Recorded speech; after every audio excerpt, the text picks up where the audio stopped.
Chapter 318, Verification. His manuscripts of plagiarism.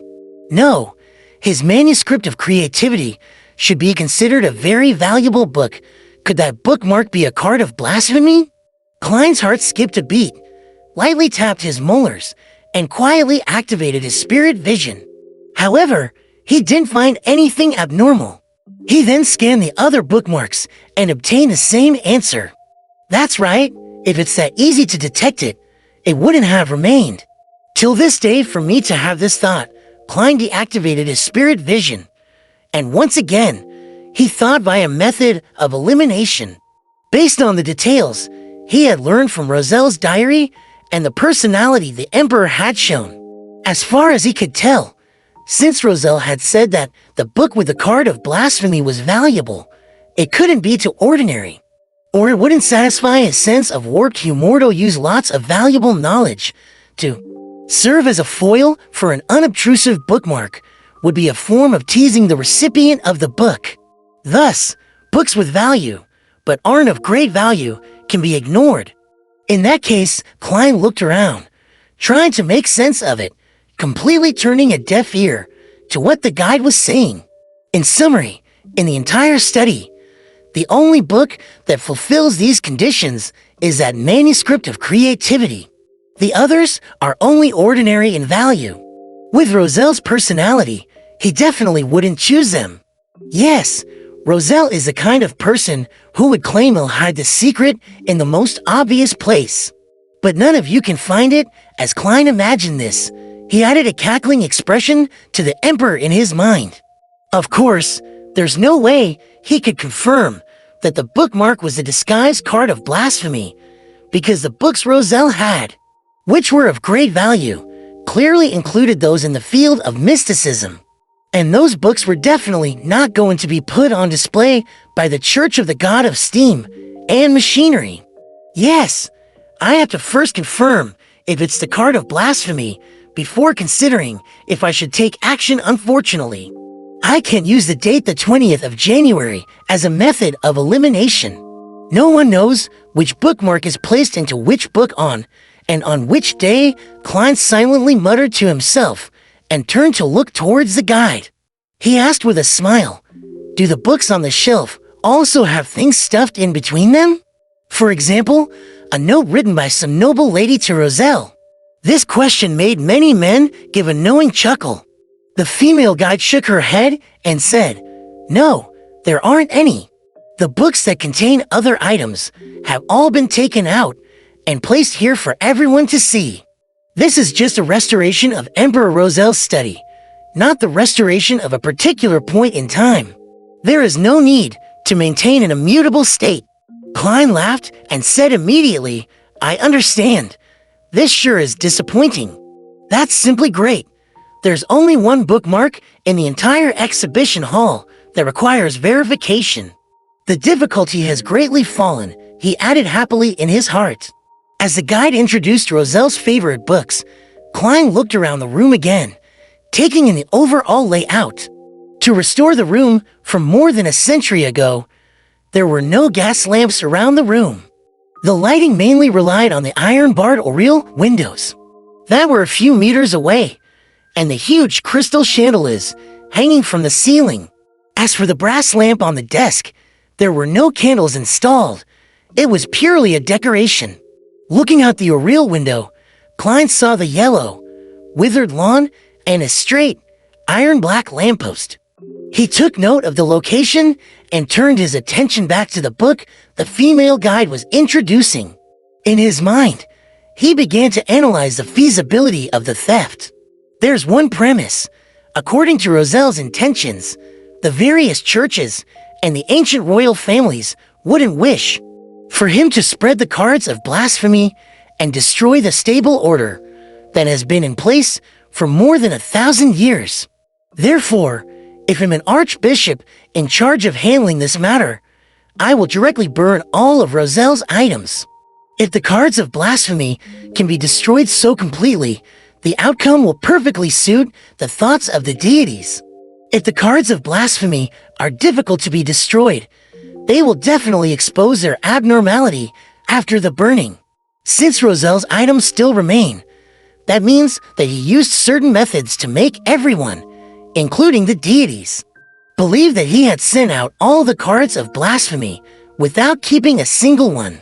Of course, I can't eliminate the possibility that some churches or ancient families might attempt to use the cards of blasphemy to make up for their incomplete Beyonder pathways. But this possibility is very tiny.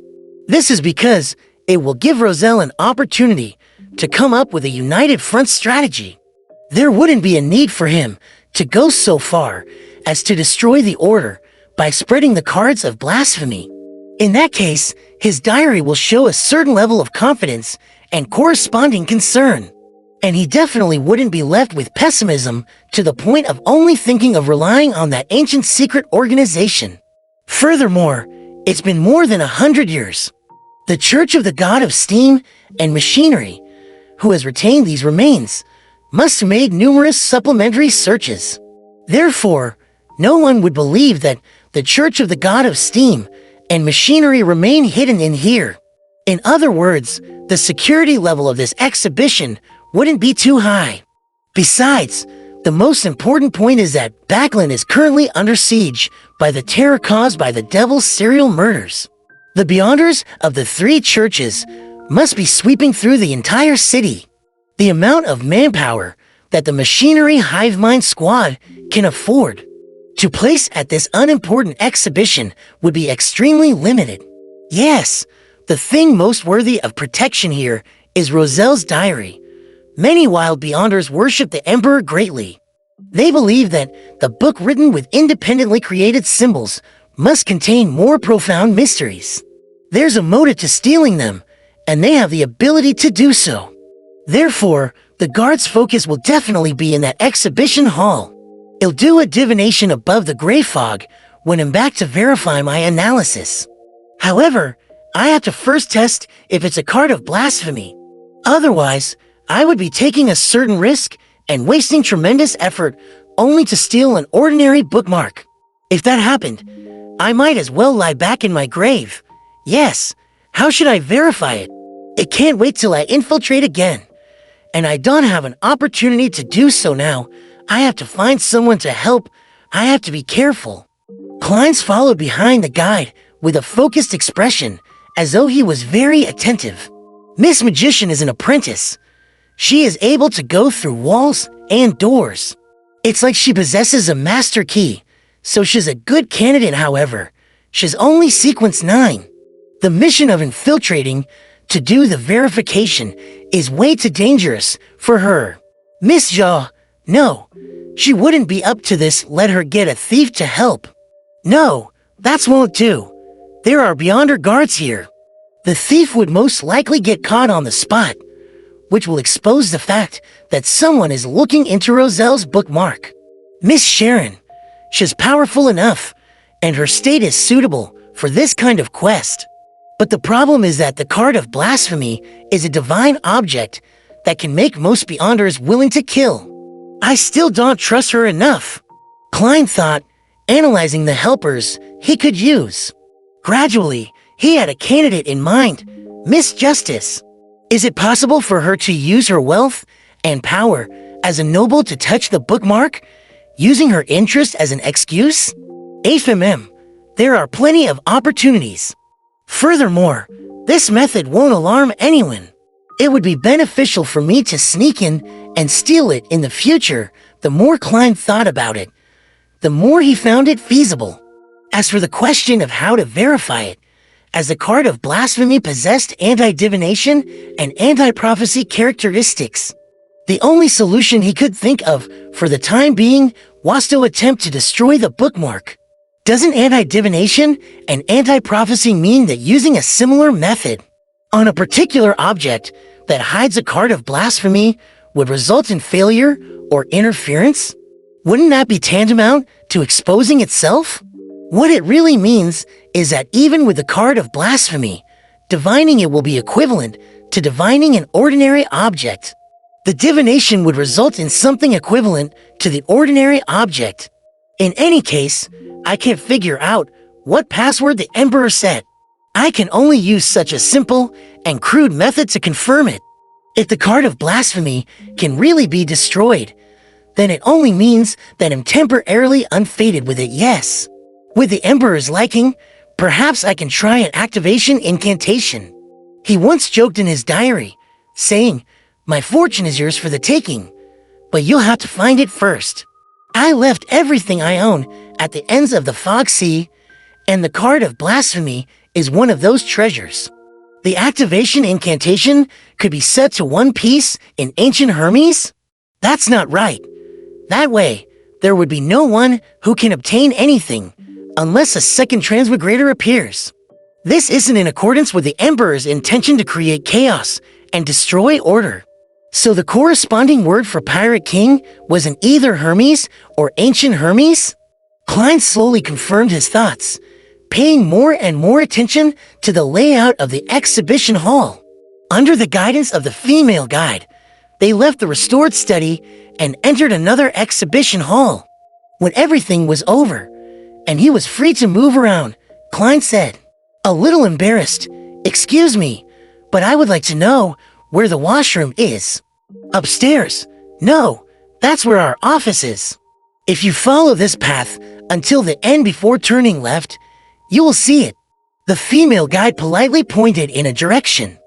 Using this opportunity, Klein figured out the connections of the washroom and several large exhibition halls, and he sketched out a rough layout in his mind. At noon, he left the Royal Museum without doing anything and returned to 15 Minsk Street. Klein had originally wanted to instruct Miss Justice as a fool, saying that his adorer needed help. But on second thought, he felt that it would ruin the image of Mr. Fool.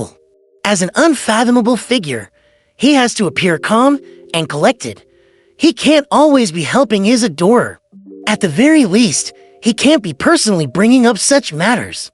Time and time again, Klein thought for a moment and quickly worked out a solution. He decided to pass on the image and voice of his adorers plead directly to Miss Justice. In the process, Mr. Fool didn't say anything. Phew, Klein exhaled, drew the curtains, rubbed his cheeks, and began to pray to himself, the fool that doesn't belong to this era. The mysterious ruler above the gray fog, the king of yellow and black who wields good luck. I pray for your help. I hope that someone can help me touch the bookmark in Roselle's manuscript of creativity. Help me inflict small and unnoticeable damage to it and tell me of its results. While doing so, one can recite the corresponding term for Pirate King in Hermes or ancient Hermes. No matter who helps me, even if there isn't a reaction, I will be willing to pay them £500. This can be deducted from the £5,000 that has not yet been paid. If there is a reaction, I am willing to give more.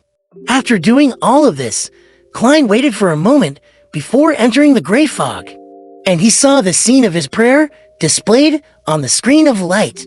After divining that the theft of the bookmark in the Royal Museum involved a certain amount of danger, but wasn't too high, he extracted the plea and added more of a mosaic effect to it. He also distorted his voice slightly, and he threw it into the illusory star that symbolized Miss Justice.